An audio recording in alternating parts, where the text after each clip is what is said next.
So, maybe you're brand new to Star Citizen, or maybe you've been flying for years and you're ready to learn what dogfighting is all about. Either way, this video has you covered.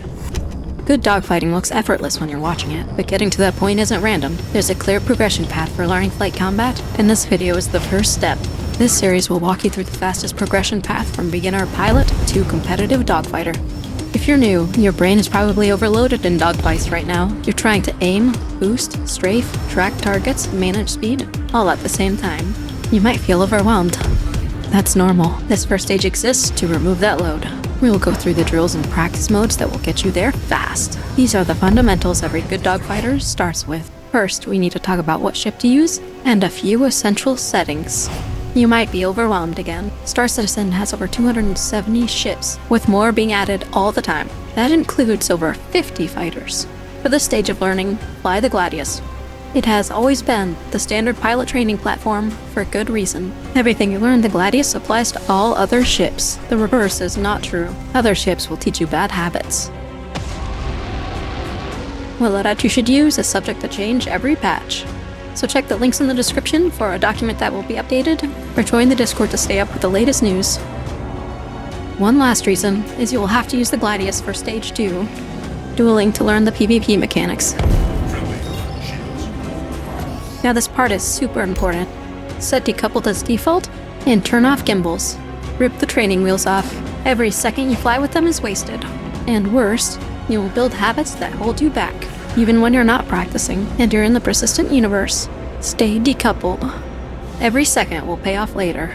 So switch to decoupled and fixed guns by default. And commit. It will feel drifty at first. That's totally fine. This whole stage of learning is about getting past that discomfort. The rest of this video will help you get comfortable with it fast. Now the default settings for Star Citizen are comically terrible, but this is the most egregious offender, which we need to address at this stage. There are a number of settings that cause your camera to shake when you move, when you shoot, and based on audio. Every one of them will ruin your aim. Turn them all off.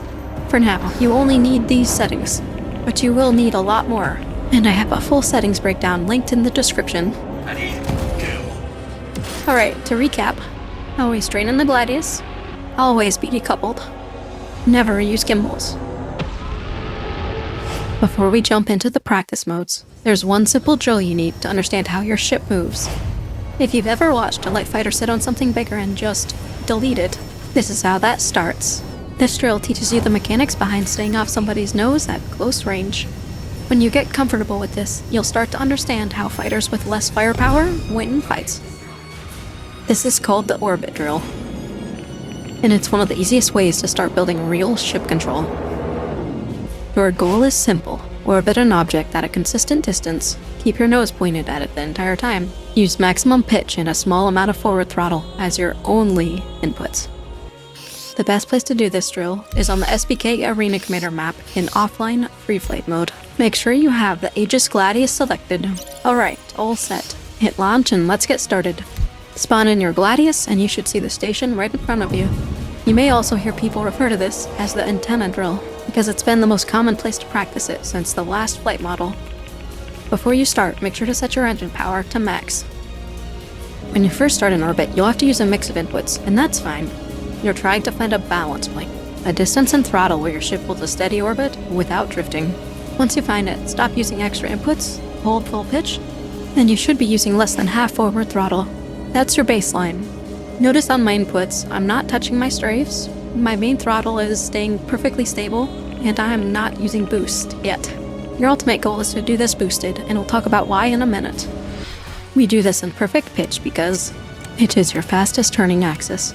So if you want maximum control over your nose position, this is where it starts.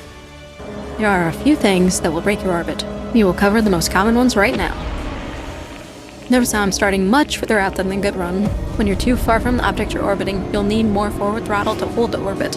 And if you slow down, your pitch will be too fast to stay on target. Higher speeds create more force pulling you outwards.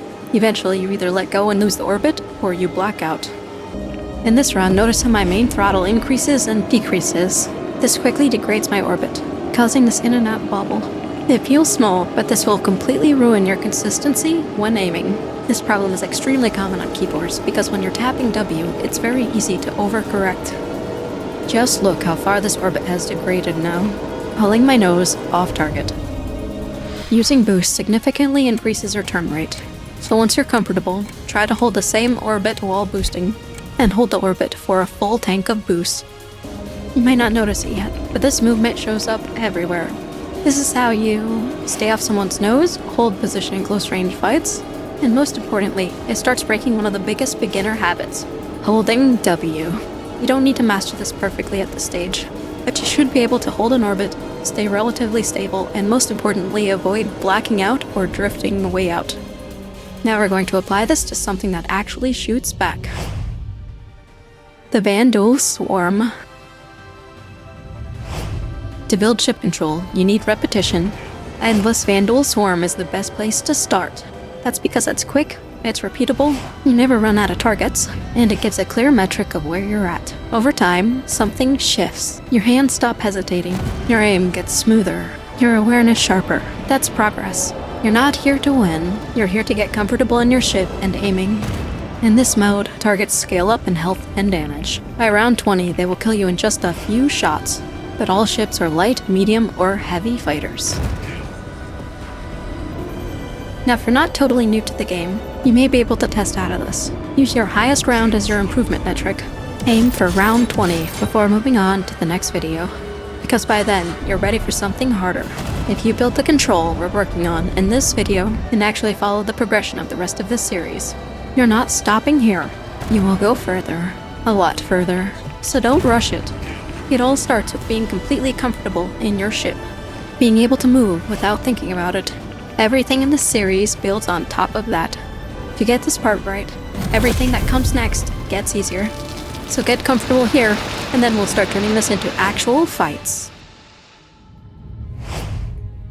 This drill teaches you to evade fire while keeping your guns on target. For this one, we're heading back to the SBK map and Arena Commander. This time we're using the radar dish instead of the antenna. Really, you can use any circular object for this. I'm keeping it all on one map, so you're not jumping around between locations while learning. This map also just has the best frames. Now if you've ever wondered what movement fighters are using when they seem almost untouchable to turret fire, the circle strafe is it. Just like the max rate orbit. The idea behind this movement hasn't changed, even across flight models. Only the inputs to achieve it have. Once you get comfortable with this, you'll have the foundation you need to evade fire at range, stay difficult to track, and still apply consistent damage. And this doesn't stop here. This exact movement is something we're going to keep building on. It's the base for things like the corkscrew, and you're going to see it show up over and over again throughout the rest of this series. Pay attention to how it feels, because this is one of those movements that just keeps coming back. The setup for this is simple. Position yourself about 100 to 200 meters away and point your nose at the dish. Instead of pitching to orbit like before, this time you're going to use a small amount of sideways strafe to start the movement, then maintain the circle using up strafe and roll while keeping your roof pointed at the center of the circle. Notice how the opposite side strafe will slow down your circular movement. Your goal is to move in a smooth circle around the dish without your distance from it changing. Start slowly, use gentle side strafe and small adjustments with pitch and yaw to keep yourself centered. If you start drifting closer or further away, adjust your distance using forward or backward strafes, but try to keep it as smooth as possible. Now I'm going to add a little more side strafe to speed it up. Notice how as the speed of the circle strafe increases, I have to increase the speed of my roll to keep the top of my ship pointed at the center of the circle. Different circle sizes matter here. Don't just trace the outside of the dish. Also practice on the smaller C inside it. Larger circles tend to be more effective at longer ranges. Tighter circles are more useful up close. That's where you can start using it to stay off their nose instead of just slightly ahead of their shots. And we will go a lot deeper into that later in the series. For now, just get comfortable with the movement. By far, the most common mistake on this drill is holding side strafe. It feels like that's what should keep you moving around the circle, but it's not. It's what changes your speed. When you hold it, you just keep accelerating sideways, and that causes the orbit to speed up more and more until you lose control. Your goal is not to do this perfectly before moving on. Just hold a somewhat steady circle while not drifting out or blacking out. Once this movement starts to feel natural, it will make the next step effortless, chaining it with other maneuvers against real opponents. Careful, you're gonna have to get out soon, Omen. Yeah. I'm seeing technician, his shields are down. I'm going for a pass. cause a distraction really quick? I'm trying to board ninjas. Alright, almost got to disengage. All those tops are tracking X. I'm on technician, like hard, like crazy. He's spinning. I think you got him. Yeah, great convergence here. He's out. We got him. Tux, we have a friendly interest incoming. You got on board, Tux? I am on board. Okay. There's lots of torpedoes. You're on Jet Force 1, I believe. Careful, their fighters are coming. Their fighters are coming. You got a razor on you, Rudy. Yeah, I'm good. There's a fire on board. Good. Got him. He's in pleasure. Nice. Nice. All right. Work on the next. I'm disengaged right now. Call a good one. Rex on Omi. I'm in nav. Looking for frag. He's dead. Who is? Who'd you get? Omi. Nice. Omi. 7-0 F7 0. I'm picking up Sarah on Frack's tail. Zero eyes on. Zero dead. On the progression to joining massive fleet battles, Pirate Swarm is where it starts coming together. It introduces ship variety. Instead of scaling health and damage, ships scale in size and number. This gives you the opportunity to practice everything we've gone over so far. This time under the pressure of enemy fire, but still able to respawn and just try again. The goal here isn't to play this like a mission. You're not here to rush objectives or just clear the waves. You're here to practice movement against real moving targets. This is where things will start to click, because this is where all the drills start turning into something usable. And it's the step that starts bridging the gap between practice and real fights. In the early waves, this is going to feel very similar to Vanduul Swarm. You're fighting smaller ships, Auroras, Reliance, Buccaneers, and even Gladius. And the way you deal with them isn't much different than what you've already done. But as the waves go on, that changes. You'll start seeing ships like the Cutlass, Corsair, and Freelancer. These are different. They are tankier, they have more firepower, and more importantly, they have turrets. You can't fight these the same way. This is where the drills start working together. You'll use max rate to stay in their blind spots, and circle strafing to evade turret fire and pressure from other ships around you. At the same time, you'll need to start adjusting your movement. Unlike the drills, these targets aren't stationary. They're moving, rotating, trying to bring guns onto you. So your orbit won't be perfect anymore. You'll be constantly correcting, changing your pattern, keeping your position, and if you drift out, these ships will get their guns on you very quickly, and they will win that trade. They put out more damage, and they have more health. So this is about controlling where you are relative to their ship. That's what keeps you alive here. This is your final boss for this section, the Aegis Hammerhead. Your goal is to take it on alone without any NPC friends, and drop one shield face. You'll need to hold a circle strafe between 800 meters and 1 kilometer. And notice that I have to use boost, and I change directions when I'm approaching Blackout. With the setup we use on the Gladius, you won't be able to kill it. But that's not the point. If you can manage range, hold a circle strafe, and stay alive under that pressure, you are doing it right. Now we loosen things up a bit. We are back on the Arena Commander SBK free flight map, but this one's a little different. Up until now, everything has been structured. This is where we start to just move. This time, we don't focus on a single object. We use the entire station. Fly around, through, and between the station structures. Stay moving, stay flowing, thread through the gaps, wrap around structures. Change directions constantly, but keep it controlled. This is one of those drills that feels like nothing at first. You're just flying around. But this is where you start to understand something important. Good movement isn't just turning your ship. It's controlling where your momentum is taking you, and being able to change that instantly. This is one place it shows up in combat. When someone tries to disengage, they're relying on you overcommitting, overturning, missing the correction. But if you manage your momentum, you don't lose them. They try to juke, and you're already there. You're not reacting late, you're already in control of your vector. The same goes for when you disengage. You'll be able to just disappear. This is your first step to catching people, not just following them. Catching them, because you're not fighting your ship anymore. Now you're flying it. You're deciding where your ship goes. It's tough to catch the more advanced disengages, but if you do this, you'll get there. And nothing will escape you. And this carries over directly into the next section. It's about carrying that same control, this time at speed. Racing teaches control in ways that translate directly to combat. And that's the second biggest open secret in PvP dogfighting. The movement we just practiced in the station freestyle, that's half the picture. Racing teaches the second half, demerges and disengages. Now you can learn a lot on any of the tracks and with all of the ships. But I'm going to recommend the Snake Pit, flown in the Kruger P-72 Archimedes. The Snake Pit has atmosphere and very tight walls, which forces you to manage your inputs carefully. To get good times, under 50 seconds, you'll need several skills that also show up in dogfighting. The big one is turning in pitch. The Archimedes can't effectively turn in yaw on this track, so to get good times, you'll be forced to take every corner in pitch, and that habit carries directly into combat. Our main focus at this stage is just to stop thinking about our inputs. We will be covering everything you learn in racing in a combat light in future videos, but check out groups like XGR, who has a racing school, and Anzia Racing, who hosts beginner-friendly races. I'll leave their links down in the description. And I'm putting in this okay race time, but I'm very much a combat pilot, not a racer, so pro racers feel free to roast me in the comments.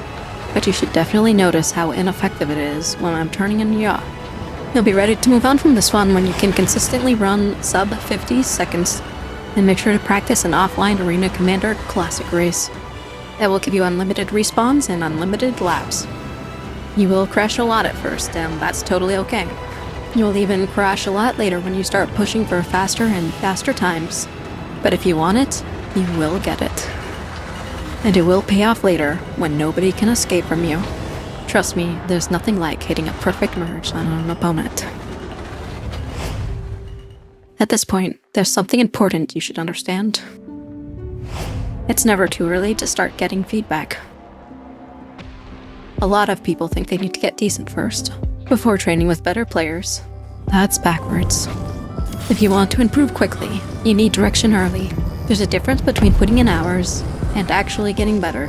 If you just log in and grind aimlessly, you will improve, but it will be slow, and you will plateau for long periods, sometimes forever. That's called naive practice. Just doing something over and over without feedback. The fastest way to improve is different. It's deliberate practice.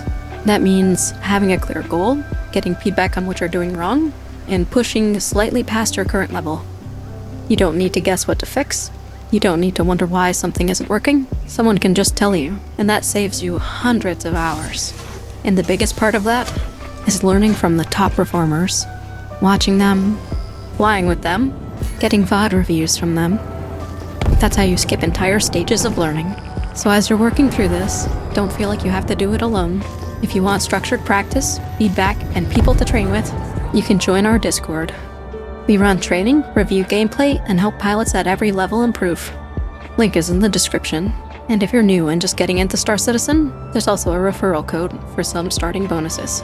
Put in the hours, but more importantly, put them in the right way, because that's what actually makes the difference.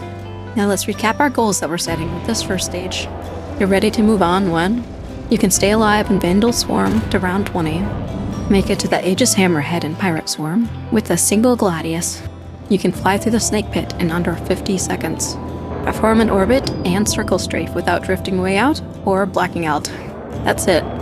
Don't rush this stage. These fundamentals make everything else easier later. And we need to talk about the biggest myth about them. You'll hear this a lot. I'll learn when the new flight model comes out. I'm just waiting for them to stop changing things. I don't want to get good just to be bad again. And honestly, that's a totally fair way to feel. And this right here, same max rate orbit drill. Different flight model. But it's the same concept. 6 degrees of freedom flight combat is still 6 degrees of freedom flight combat. Good pilots don't reset when things change. They adapt. Fast. Because they understand the underlying concepts. It's the same as FPS games. If you know how to aim, position, and take fights, you can pick up a new game and perform immediately. Same thing here.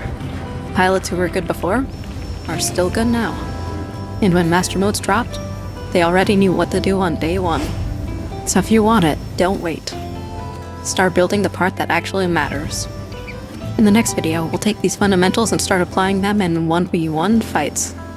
But if you skip this stage, you will struggle there. So put in the practice, then move forward.